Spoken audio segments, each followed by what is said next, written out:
তো হেই এভরিওয়ান, চলে আসলাম আরও একটা ছোট একটা ভ্লগ নিয়ে। কেমন আছো? আশা করি সবাই তোমরা খুব ভালো আছো, আর আমরাও অনেক ভালো আছি। তো এর আগের ভ্লগে তোমরা দেখতেই পেয়েছিলে যে আমার হাজব্যান্ড নিউ গাড়ি কিনেছে। তো সেটারই আমি তো বলেছিলামই যে পুজো দিতে যাওয়ারও ভিডিওটা আমি শেয়ার করব তোমাদের সাথে। আসলে কি বলো তো, তোমাদের সাথে কিছু শেয়ার না করলে না আমারও ভালো লাগে না। তো যাই হোক, এই আমরা এখন রওনা দিয়ে দিয়েছি। আমার বর গেলেও বাইক নিয়ে, আর আমি আর মা যাচ্ছি টোটো করে। তারপর এখানে মাঝ রাস্তায় চলে আসে ছোটদি আর আমার মেজো জামাইবু। আসলে কি বলো তো, ওরা আসার কারণও মানে মেন উদ্দেশ্য সেটা হচ্ছে যে আমার জ্যাঠা শ্বশুর মারা গেছে, যার কারণে আমাদের গোত্রেতেও আর আমরা মন্দিরে উঠবও না, তো পুজো দিতে পারছি না। তো সেই কারণে ছোটদি আর মেজো জামাইবু আরও আসা। তো এখানে আমরা পুজোর সব সামগ্রী ছোটদিরা কিনে নিল।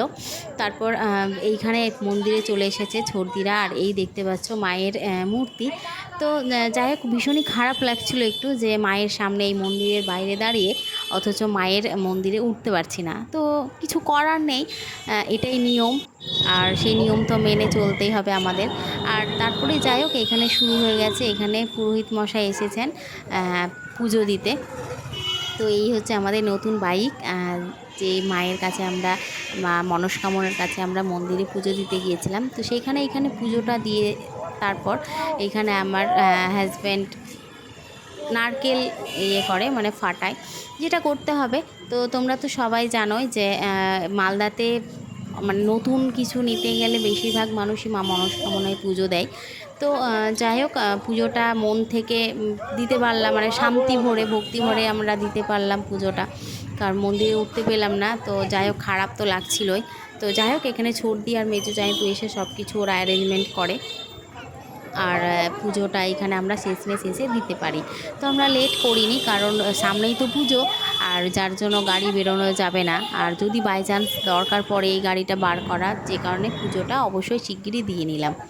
তো এখানে পুজোটা তো দেওয়া কমপ্লিট, আর চারিপাশটা দেখতে পাচ্ছ এত জ্যাম যে আমি কোনো ক্লিপ নিতে পারিনি বাড়ি ফেরার। তো এখানে পুজো কমপ্লিট। এখানে আমাদের একটা চুনরি বাঁধা হয়েছে, মাতা রানীর চুনরি। তো সেটা চুনরিটা বেঁধে তারপর এখানে আমার হাজব্যান্ড নারকেলটা ফাটাই।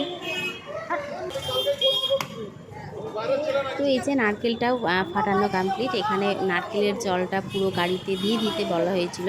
তো যাই হোক, আমাদের পুজোটা আমরা দিলাম শেষমেশ।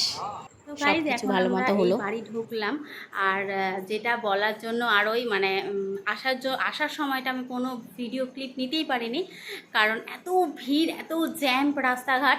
বুঝতেই পারছো কটা দিন পর পুজো, তো যে কারণে আমি একদমই ক্লিপ নিতে পারিনি। তো আমি একদম সোজা বাড়ি এসে আমি ভিডিওটা নিচ্ছি। তো যাই হোক, আজকের ভিডিওটা আমি এখানেই শেষ করছি। সবাই ভালো থাকবেন, সুস্থ থাকবেন, আর ভালো লাগলে অবশ্যই একটা লাইক কমেন্ট শেয়ার করে দেবেন। তো যাই হোক, আজকে ভালো মতো পুজোটা তো দেওয়া হলো। তো যারা আমার ফেসবুকে দেখছো তারা চ্যানেলটাকে ফলো করে দিও, আর যারা ইউটিউবে দেখছেন তারা অবশ্যই চ্যানেলটাকে সাবস্ক্রাইব করে দিও। তো সবাই ভালো থাকবেন, সুস্থ থাকবেন, দেখা হবে পরের একটা ভ্লগে। তো আজকের মতন আমি এখানেই টাটা করছি। আর অবশ্যই কেমন লাগলো ভিডিওটা অবশ্যই একটু কমেন্টে জানাবেন। টাটা।